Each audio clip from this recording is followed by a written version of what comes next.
أعوذ بالله من الشيطان الرجيم. بسم الله الرحمن الرحيم. الحمد لله والصلاة والسلام على رسول الله صلى الله عليه وآله ومن والاه. فهذا تحذير للآباء والأمهات ولإخواننا الذين يحبون أكل التفاح. أخبرني بعض الإخوة أن هناك مادة مسرطنة ترش على أو يدهن بها التفاح، فأيضا هذه المادة لا تخرج من التفاح بالغسل، إنما بهذه الطريقة. فلاحظ معي، هذه هي المادة المسرطنة. حتى لو غسل الأب أو الأم غسلت التفاح بالماء، أيضا لا تخرج هذه المادة المسرطنة، إنما تخرج بهذه الطريقة عن طريق استعمال السكين، وهذا سواء.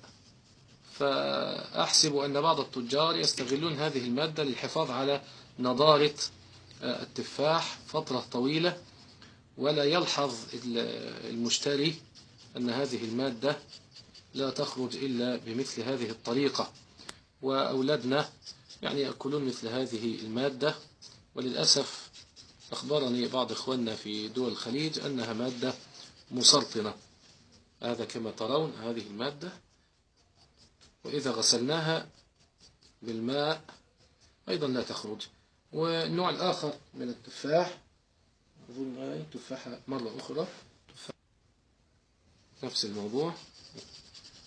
وفي كل التفاح الأبيض، التفاح الأصفر أيضا هذه المادة المسرطنة.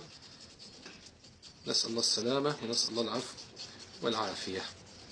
فهذا تحذير لإخواننا الآباء والأمهات، وأسأل الله عز وجل أن يجعل هذا العمل خالصا في ميزان حسناتنا، إنه ولي ذلك والقادر عليه. بعض ولدي بيشير إلى نوع آخر من التفاح أيضا، نأتي بنوع آخر. طيب، أي نعم، بسم الله. نفس الموضوع، حتى التفاح هذا الأصفر نفس المادة، نفس المادة أهي، نفس المادة